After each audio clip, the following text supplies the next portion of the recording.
कि अरे मूर्खो, कौन तुमको आईएएस बना दिया यार, हमसे प्रूफ मांग रहे हो, लिटरली हमसे प्रूफ मांग रहे हो। हम एडमिट कार्ड और आधार कार्ड का फोटो कॉपी और पेन यही सब ले जाने में तो बड़ा ही रहते हैं। हम मोबाइल लेके गए कहीं किसी सेंटर पे जो तुमको हम प्रूफ दे, कौन सा प्रूफ दे हम तुमको? मूर्ख बना रहे हो बैठ के हम लोग को, कौन सा प्रूफ दे? इतना बड़ा प्रूफ आपके सामने घट रहा है और उसके बाद प्रूफ चाहिए तुमको।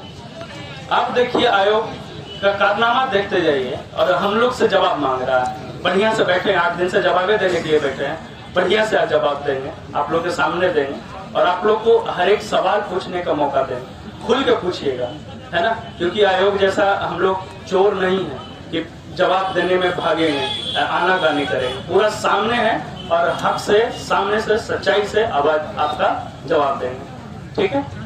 अब आयोग क्या क्या क्वेश्चन तो टाइम पे बांटा नहीं, है ना। उसके बाद आप एग्जाम रद्द कर लिए, आपने डेट घोषित कर दिया एग्जाम लेंगे। क्यों भैया? तो 12,000 बच्चों का आप अलग एग्जाम क्यों लीजिएगा? कॉन्स्टिट्यूशन पढ़े हैं? राइट टू इक्वालिटी है, फंडामेंटल राइट के अंतर्गत आता है। अच्छे से कान खोल के सुनिए, शायद दूसरे राज्य से आए तो बिहार का आवाज आपको नहीं सुनाई दे रहा, अच्छे से सुना रहा है। राइट टू इक्वालिटी मतलब शायद इंग्लिश नहीं समझ में आता होगा, समानता का अधिकार। और समानता का अधिकार ये कहता है हर को बराबर बराबर अधिकार मिलना चाहिए, है ना। बराबर का अधिकार मिलने का ये मतलब है इस परिप्रेक्ष्य में, इस घटना के संदर्भ में, कि जो पोस्ट आपने निकाला उस पोस्ट के लिए आप एक ही पेपर लीजिएगा, आप अलग अलग पेपर नहीं लीजिएगा। क्या पता आप अपना जान के वहां पे आप हंगामा मचवाओ कि क्वेश्चन लेट से पहुंचाओ, हंगामा करवाओ और उसके बाद जो क्वेश्चन आप पहले से अपना भतीजा और मौसा मौसी के बेटा को दिले रखे होंगे और उसके बाद वही क्वेश्चन फिर से वो 12,000 बच्चों को लेवा दो और उसी में से 500 बच्चों का सिलेक्शन करवा दो। आज ये लोग टेम्पो तो चलाइए रहा था, इन लोग का बाप, इन लोग भी टेम्पो ही चलाएगा। फिर मूर्ख समझे हम लोग हक के लिए लड़ना जानते हैं। 8 दिन से बैठे हैं ना, डरे आपसे, डेली नोटिफिकेशन निकालते हैं, डेली रात में नोटिफिकेशन आता है। ये लोग अब डरे कि कब डरे? देखे हैं, देखे डरते, रोज जरूर गए थे कल हम सबके सामने, पर वो एक अपील था सबके साथ कि भाई जाग जाओ, पर डरे थोड़े थे आपसे। आज हम लोग, है ना। और अभी और कुछ सवालों का जवाब। पहली बात, दूसरी बात क्यूआर कोड का। क्यूआर कोड का बात कौन कर रहा है भाई? हम तो नहीं किए। कहीं ना कहीं आप इम्प्लांट कर रहे हैं क्या? सच बताऊं, राजनीति नहीं समझ में आता था।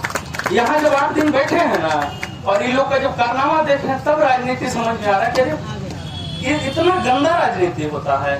हम लोग तो पॉलिटिक्स में पढ़ते हैं कि जो सरकार ऐसे करती है वैसे करती है, अच्छा कुछ अच्छा होता है। अभी आपको बताऊंगा, एक छोटा बच्चा आया यहाँ पे, वो छोटा बच्चा है, उसको जरूर दिखाइए। उससे जब मैं पूछा ना कि भाई क्यों आए हो, पता है क्या जवाब दिया? विश्वास नहीं होगा, बोला भैया आज आप लोग के साथ हुआ, कल हमारे साथ हुआ। तो उसको समझ में आ गया, उस छोट बाल बुद्धि को समझ में आ गया, पर आयोग कितना मंद बुद्धि है उसको नहीं समझ में आ रहा। क्यूआर कोड का बात कौन किया जी? हम तो नहीं किए।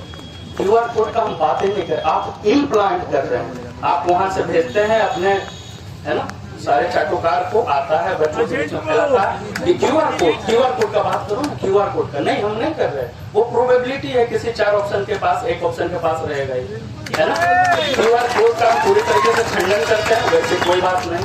अरे बात गया में कहीं अनाउंस हुआ था, ये हुआ था, वो हुआ था। अरे तो भैया कोई बच्चा अगर एलिगेशन लगाया है तो बच्चा प्रूफ दे। मूर्ख हो क्या यार? तो मूर्ख हो एकदम। कहाँ से आए हो? कहाँ बुद्धि घुटना से भी नीचे चला गया क्या तुम लोग का? हम आरोप लगाए आप पे, आप सफाई दीजिए, उस सेंटर का आप वीडियो जारी कर दीजिए कि नहीं हम सही थे, है ना। बच्चा मान लेगा वो जो आरोप लगाया है। पर हम यहाँ इसलिए बैठे हैं, आप बापू परीक्षा परिसर में आप एग्जाम रद्द किए, आप पुनः कर रहे हैं उसका फिर से एग्जाम लेगा। 12,000 बच्चों को, 12,000 एक सेंटर का, किसको मूर्ख बना रहे हो यार? वो एक सेंटर है, अब तो लग रहा है कि पूरी तरीके से सब प्लांटेड था कि 12,000 बच्चों का जानबूझकर एक सेंटर पर डालो ताकि उसको कह देंगे एक सेंटर है, और ये लोग है जो बिहार का बच्चा होगा, गरीब मजदूर का बच्चा होगा, मूर्ख बन जाएगा। गरीब मजदूर का बच्चा जरूर है सर, पर क्वालिटी हम भी पढ़ते हैं, कंस्टिट्यूशन पढ़ते हैं और उसको जीते हैं हम लोग, है ना, है ना। मूर्ख मत बनाइए। एक ही डिमांड है, आज के बाद कोई सरकारी आदमी है ना, कोई मंत्री लोग तो अनपढ़ है, वो सबको तो कभी पढ़ने लिखने से मतलब ही नहीं। क्या बात कर रहा है, नीट का बात कर रहा है, उसमें 23 लाख बच्चा बैठता है। कि पागल उगल हो क्या यार, तुम लोग पागल हो। 23 लाख बच्चा बैठता, और क्या बात कर रहा है सुप्रीम कोर्ट ये वो। हम क्या मांग कर रहे हैं, हम आम बोलते हैं तुम इंग्लिश सुनते हो, हम आम बोलते हैं इंग्लिश जवाब देते हो। सब मिल के खिचड़ी बना रहे हो और हम बिहारियों को मूर्ख बना रहे हो। आज तक यहाँ पे हम लोग बैठे हुए हैं, अनुनय विनय कर रहे हैं, क्योंकि हम लोग राम के वंशज हैं, है ना।